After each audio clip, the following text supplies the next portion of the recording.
আসসালামু আলাইকুম। আজকের ক্লাসে আমরা ষষ্ঠ শ্রেণীর গণিত বইয়ের লসাগু নিয়ে আলোচনা করব। তো লসাগুর পূর্ণরূপ কি তোমরা কি জানো? দেখো, লঘিষ্ঠ সাধারণ গুণিতক লসাগুর পূর্ণরূপ, এটা কিন্তু খুবই গুরুত্বপূর্ণ। তো আজকে আমরা গুণিতকের সাহায্যে লসাগু কিভাবে করতে হয় সেটা শিখব। তো দেখো, প্রথমে লেখা আছে 4 এর গুণিতকগুলো। এখন গুণিতকটা কি? যে এই যে আমরা এখানে 4 দেখতে পাচ্ছি, এই 4 দিয়ে আমরা কোন কোন সংখ্যাকে ভাগ করতে পারি। তার মানে সবথেকে সহজ উপায় হচ্ছে, গুণিতক যখনই বলবে তখন যে 4 এর গুণিতক বললে 4 এর ঘরের নামতা পড়বো, 6 এর গুণিতক বললে 6 এর ঘরের নামতা লিখবো, 8 এর গুণিতক বললে 8 এর ঘরের নামতা লিখবো। মানে যে ঘরে যেই সংখ্যার গুণিতক বলবে সেই সংখ্যার নামতা পড়বো। তো 4 এর গুণিতক দেখো, 4 অক্ষে 4, 4 দুখানে 8, 3 4 12, 4 4 16, 4 5 20, 4 6 24, এইভাবে দেখো 48 পর্যন্ত লেখা হয়েছে। তোমরা চাইলে আরো লিখতে পারবা। তারপর 6 এর গুণিতকগুলো দেখো, 6 অক্ষে 6, 6 দুখানি 12, 3 6 18, 4 ছক 24, 5 ছক 30, 6 ছক 36, 6 7 42, 6 8 48, 6 9 54, 6 10 60 তোমরা লিখতে পারবা। তারপর দেখো 8 এর গুণিতকগুলো, 8 এর ঘরের নামতা 8 অক্ষে 8, 8 দুখানি 16, 3 8 24, 4 8 32, 5 8 40, 6 8 48, 7 8 56, 8 8 64। এখানে ইচ্ছামতো গুণিতক লেখা হয়েছে, তোমরা চাইলে বেশি কম লিখতে পারবা। তো এখন কথা হচ্ছে যে লসাগু নির্ণয় করার জন্য আমরা গুণিতকের সাহায্যে নির্ণয় করতে পারবো, সেই জন্য আমরা গুণিতকগুলো বের করে ফেললাম। তো তারপরে কি করতে হবে? এখন গুণিতকগুলো লেখার পরে সাধারণ গুণিতক বের করতে হবে। তো সাধারণ গুণিতক বলতে কি বুঝি?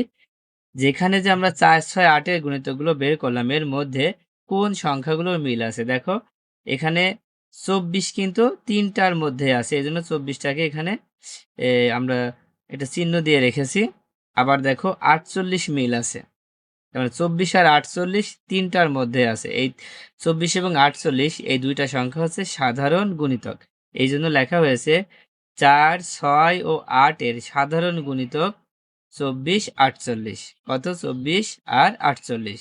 যদি আমরা আরো লিখতাম তাহলে আরো সাধারণ গুণিতক পাইতাম।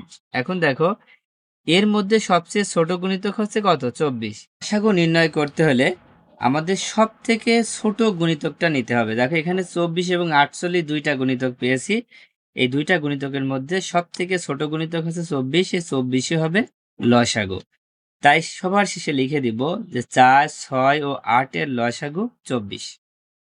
খুব সহজেই কিন্তু আমরা লসাগু নির্ণয় করতে পারছি। তার মানে লসাগু নির্ণয় করতে হলে যদি আমরা গুণিতকের সাহায্যে করি, তাহলে প্রথমে আমরা গুণিতক বের করে নিব। গুণিতক বের করার পরে তার মধ্য থেকে সাধারণ গুণিতক বের করতে হবে, এবং সাধারণ গুণিতক বের করার পরে সব থেকে ছোট যে গুণিতকটা হবে সেটাই হবে লসাগু। তো এখানে একটা সংজ্ঞা দেওয়া আছে, এইটা তোমরা মুখস্থ করবা, যে 2 বা ততোধিক সংখ্যার ক্ষুদ্রতম সাধারণ গুণিতককে তাদের লঘিষ্ঠ সাধারণ গুণিতক বা লসাগু বলে। লসাগু কাকে বলে তোমরা এটা মুখস্থ করে ফেলবা।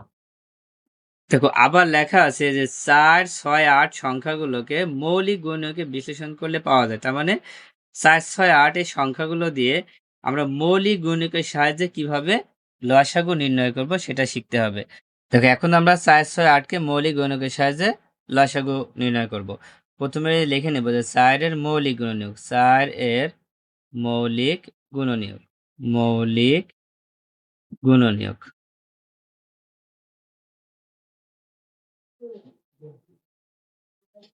4 এর মৌলিক গুণনীয়ক কোনগুলা? দেখো, 4 কে যদি আমরা ভাঙি এইভাবে, দেখো 2 দিয়ে ভাগ করা যাচ্ছে, 2 দুখানি 4।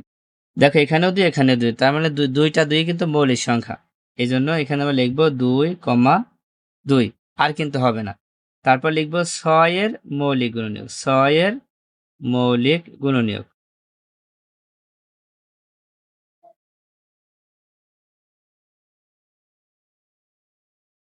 ঠিক 6 কে আমরা যদি এভাবে ভাঙি, দেখো 2 দিয়ে ভাগ করা যাচ্ছে, 3 দুখানি 6, 2 দিয়ে 6 কে ভাগ করলে 3 হয়। 2 এবং 3 দুইটাই মৌলিক সংখ্যা, সেজন্য লিখবো 2,3, আর কিন্তু হবে না।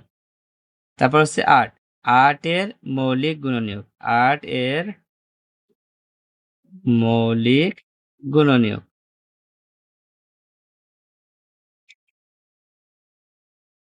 8 কে আমরা ভেঙে ফেলি, দেখো 8 কে 2 দিয়ে ভাগ করলে 4 দুখানি 8 হয়, 4 কে আবার 2 দিয়ে ভাগ করা যাচ্ছে, 2 দুখানি 4।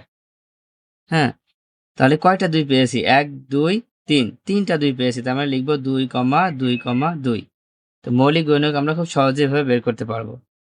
দেখো মৌলিক গুণক বের করার পরে এবার আমরা লিখব যে অতএব 4, 6 ও 8 এর লসাগু। তো লসাগু আমরা কিভাবে বের করব? দেখো এটা খুব সহজ। প্রথমে আমরা মিলগুলো নিব। দেখো এই 1টা 2 সবার মধ্যে মিল আছে। আছে। তাহলে 1টা 2 লিখে নিলাম। তারপরে দেখো এখানেও 2 আছে, এখানেও 2 আছে। তার মানে এই 2টার মধ্যে 1টা 2 লিখে নিলাম।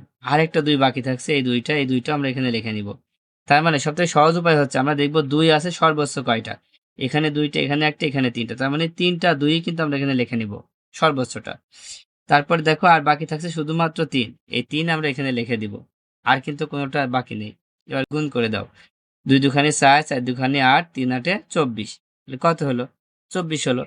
দেখো আগের উত্তরও 24 হলো, এখনো উত্তর হলো 24। এখন আমরা সবথেকে সহজ পদ্ধতিতে লসাগু করা শিখব। সেই পদ্ধতির নাম হচ্ছে ইউক্লিডীয় পদ্ধতিতে লসাগু নির্ণয়। এই পদ্ধতিটা সবথেকে সহজ একটা পদ্ধতি। এটা করার জন্য আমি উদাহরণ 4টা খেয়াল করি। দেখো উদাহরণ 4 লেখা আছে 12, 18, 20 ও 105 এর লসাগু নির্ণয় করো। তো এটা করার জন্য প্রথমে আমাদের এই 4টা সংখ্যাই তুলে নিতে হবে। তো দেখো ইউক্লিডীয় পদ্ধতিতে লসাগু করতে হলে আমাদের ঠিক এইভাবে একটা দাগ দিতে হবে। তো দেওয়ার পরে এখন দেখো এখানে 12, 18, 20, 105 এখানে জোড় সংখ্যা আছে 3টা, তার মানে 2 দিয়ে যাবেই। দেখো এখানে আমরা যে সংখ্যাটাই লিখবো সেই সংখ্যা দিয়ে কমপক্ষে 2টা সংখ্যাকে ভাগ করা যাবে।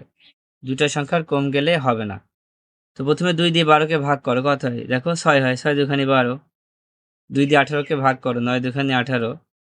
2 দিয়ে 20কে ভাগ করলে 10 দুখানি 20। 2 দিয়ে 105কে ভাগ করা যায় না, 105 বসে গেল। আবার আমরা এভাবে দাগ দিব। এবার দেখো এখানে 2টা বিজোড় সংখ্যা, 2টা জোড় সংখ্যা। তো আমি আগেই বলেছি জোড় সংখ্যা থাকলে 2 দিয়ে ভাগ করা যাবে। যদি 2টাকে ভাগ করা যায় তাহলেই হবে। যে কোনো সংখ্যা দিয়ে 2টা সংখ্যাকে ভাগ করা গেলেই হবে। তাহলে 2 দিয়ে ভাগ করি। 2 দিয়ে 6কে ভাগ করলে 3 দুখানি 6। 2 দিয়ে 9কে ভাগ করা যাচ্ছে না, তাই 9 নেমে গেল। 2 দিয়ে 10কে ভাগ করা যায়, 5 দুখানি 10। 2 দিয়ে 105কে ভাগ করা যাচ্ছে না, 105 নেমে গেল। দেখ এখন কিন্তু সবগুলো কি সংখ্যা? বিজোড় সংখ্যা। আর বিজোড় সংখ্যা হলে 3 দিয়ে যেতে পারে। দেখো 3 দিয়ে যাচ্ছে। 3 দিয়ে আমরা ভাগ করে ফেলবো। দেখো 3 দিয়ে 3কে ভাগ করলে 3 অক্ষে 3, 3 দিয়ে 9কে ভাগ করলে 3 তিরিখে 9। 3 দিয়ে 5কে ভাগ করা যায় না, 5 নেমে গেল। এবার 3 দিয়ে 105কে ভাগ করলে কত হয়? দেখো 35 হয়। কত হয়? 35 হয়। এখন দেখো 5 এবং 35কে আমরা 5 দিয়ে ভাগ করতে পারছি। 3 দিয়ে কিন্তু আর যাচ্ছে না। এবার 5 দিয়ে ভাগ করব। 2টা সংখ্যাকে ভাগ করা যাচ্ছে। 2টা সংখ্যা ভাগ করা গেলেই হবে। এবার 5 নিব। 5 দিয়ে 1কে ভাগ করা যায় না, 1 নেমে গেল। 5 দিয়ে 3কে ভাগ করা যায় না, 3 নেমে গেল। 5 দিয়ে 5কে ভাগ করলে 5 অক্ষে 5। 5 দিয়ে 35কে ভাগ করলে 5 7 35।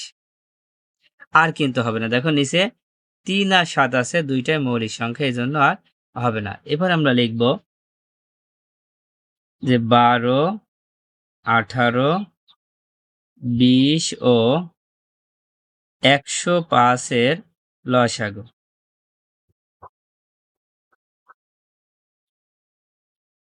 দেখো এখানে যে সংখ্যাগুলো আছে সবগুলো লিখে দেব। দেখো এখানে যে সংখ্যাগুলো আছে এগুলো সব গুণ অবস্থায় লিখে নিব। 2 গুণ 2 গুণ 3 গুণ 5 লেখা শেষ। এবার 3 আর 7 ও লিখে নেব। 3 গুণ 7। এখানে একটা কথা বলে রাখি, আমরা যখন লসাগু করব তখন পাশের গুলাও নিতে হবে, নিচের গুলাও নিতে হবে। কিন্তু যখন গসাগু করব তখন শুধুমাত্র পাশের গুলাই হবে, নিচের গুলা কিন্তু হবে না। এবার গুণ করে ফেলো। দেখো 2 দুখানি 4, 2 আর 2 গুণ করলে 4 হয়। 4 এর সাথে 3 গুণ করো, 3 4 12। 12 সাথে 5 গুণ করলে 5 12 60। কত হচ্ছে? 60। 60 গুণ 3। 60 এর সাথে 3 গুণ করলে কত হয়? দেখো 3 এর 0 0, 3 6 18। কত হচ্ছে? 180 হচ্ছে। এই 80 কে আবার আমি যদি 7 দিয়ে গুণ করি তাহলে কত হতে পারে? 7 0 0, 7 8 56, 6 হাতে থাকে 5। 7 7 5 12। কত হচ্ছে? 1260। তার মানে এগুলো সব গুণ করলে হবে 1260। তার মানে এটাই হচ্ছে উত্তর।